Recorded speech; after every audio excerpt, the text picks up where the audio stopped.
Hey guys, what's going on? It's Nicky P coming back with another video. In today's video, I'm with the man, the myth, the legend, Alex. So, come back Alex in this video, and today we're going to do lockout versus no lockout, pros and cons. So, lockout suspension, let's see. This is Alex's Meridia 120, and this is my DaVinci Frantic 3 2015 model.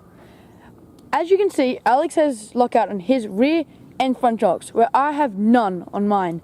Alex, can you briefly explain what lockout is? Alright, so on my SR Sun Tour rear shock, this little blue lever here pretty much makes it a hardtail. So it completely locks out the rear shock. And on my Manito Match forks, this here can adjust how far the shock can go down until you go completely all the way to the right, where it completely locks out the fork. So this is my Fox Van coil shocks. They've got 200 mils in the rear. No homo. Okay. And this is this little red knob. That's how you adjust the suspension dampener. These are my rock shocks at the front, and they've got 180 mils of travel. And this is also the adjustment for the dampener. Both of these shocks do not have lockout. So let's see how they perform to the lockout test. Okay, for the first test, we're going to be using this little double, or whatever you want to call it. It's a double basically. But yeah, we're going to be using that for the jump test. So we're going to be using my bike for the non-lockout and Alex's bike for the lockout. And let's see how they perform.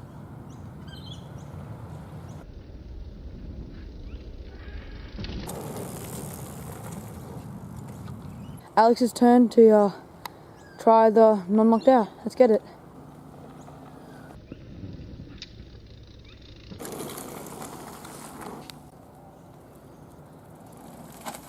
Okay, so now we're going to do it on the Meridia with the lockout and see how it compares.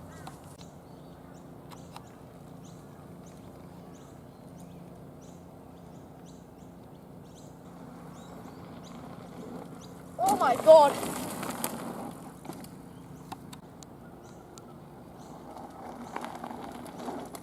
Oh man. So after riding the two bikes, how do you think they compare? Well, I definitely have to go with the full suspension in this one. Even though it definitely helped, but I would not go for the full lockout. I'll just lock out the rear shock, kind of like a dirt jumper. We got the suspension up front, but not in the back. So yeah, this one goes to the full suspension. Okay, guys, it's a downhill challenge, so I'm gonna race the track, and it's gonna be timed. So let's get it.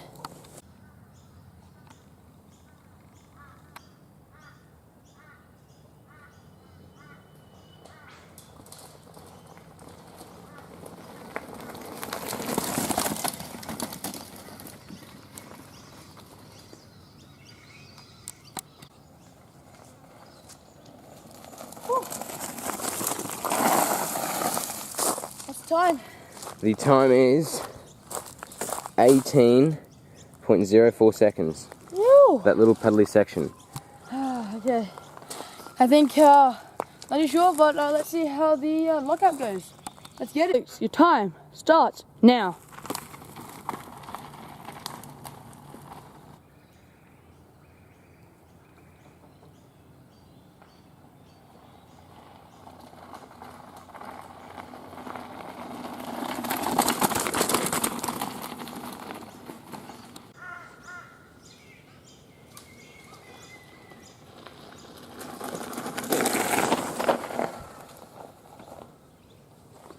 Okay, see your time. See your time, big man. Your time was 18 seconds and 38 milliseconds. Why do you think the suspension was faster in this case? Well, it wasn't faster by very much, but I had to be very careful when I was choosing my line down there, because any sudden turns, I could have been on the roots and I was straight off the bike, where the suspension just soaked it all up, and I could be very reckless with my line decisions, making it very fast. So the next challenge is the Berm challenge. Each of us are going to have 2 rounds on each bike. One round is going to be doing a roost, and the other one is seeing how fast and how comfortable you can go around the berm.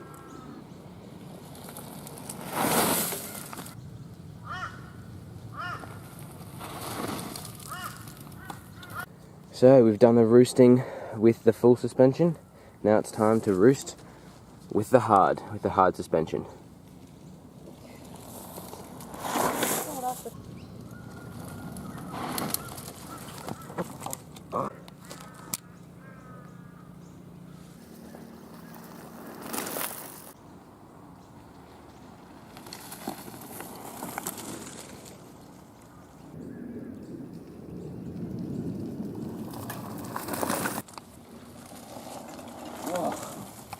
Okay, so to wrap that one up, that down definitely goes to suspension because I think the roost challenge definitely won. It could be a mix between these two, like a mix between that the suspension and the run-up was really bumpy and I couldn't get that nice little flick out of the tail, or just the discs on either one of the bikes or the brake pads were just not as good as the other one, seeing as mine is a bit of a mix of a downhill bike and an enduro, where Alex's is just a pure enduro bike.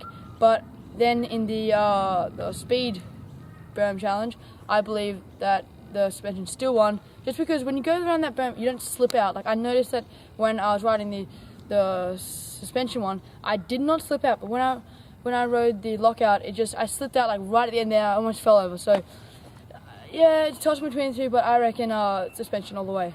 Yeah, that round I've got to completely agree with Nick in the sense that the suspension was just a lot better. When we were doing the berms, well, it's a touch and go really. Like, obviously my bike's an enduro, it doesn't have as big as disc brakes as Nick's downhill one, but the speed berm challenge definitely went to the downhill bike, just purely because when you're getting into that berm, you really force the bike into the ground, giving it more grip, therefore you can go around the berms much faster. So definitely the full suspension. Okay, so next thing we've got going is the track stand, and then we're just English bunny hopping around to see how long we can stay up. So I'm going to be doing this one, so I've got using the full suspension, and then over there we've got the lockout, and let's see how long we last. Let's get it. Alright Nick, you ready? Yeah. 3, 2, 1, hit it.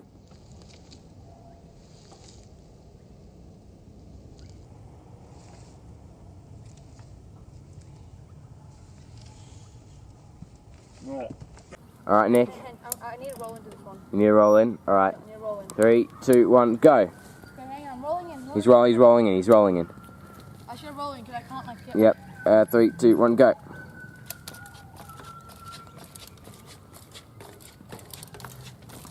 Oh no! This is the lockout, and let's get it.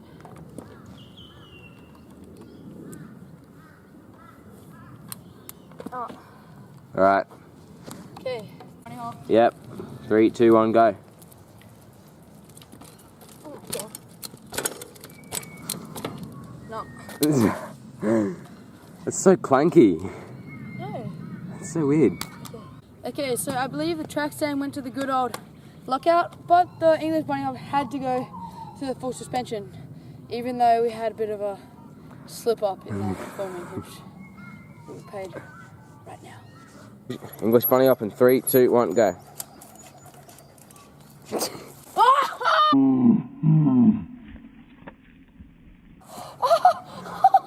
You just got rear-ended.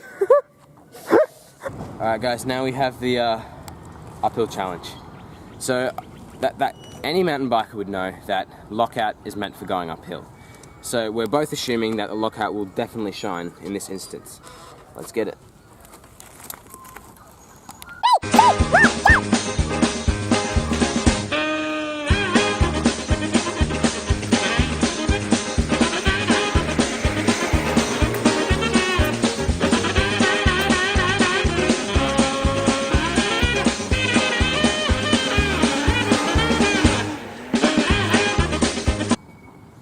Okay, Alex, your time was.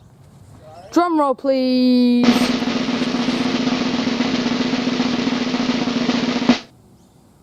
36 seconds. 36 seconds. 36. Yep. Not too bad.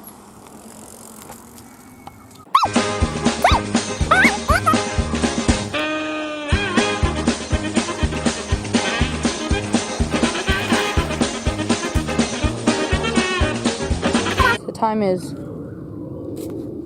Well, can you guess? 20 seconds, if you guys can see that.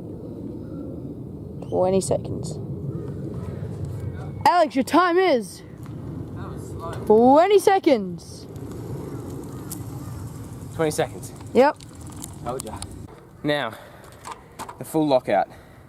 It's thrashed. For two main reasons. I can get more power to the pedals because the suspension isn't taking up all my power. And another reason is because that is a downhill bike. Right? But mainly the lockout really helped. If that had lockout, it'd be around the same time. So, lockout is for uphills, not for any other challenges that we were doing before. So guys, in conclusion, lockout versus non-lockout, I'd have to go, if you had to choose one, I'd just spend that little bit extra to get the lockout, because then again, you can just lock it out when you're going on the uphills, and then you can just unlock it when you're doing the jumps, the track stands, the berms, all that good stuff. But it really does help, as you can see in the uphills. It cut like 16 seconds of Alex's time, that's massive in a race. So yeah, Nicky P, that's it for me.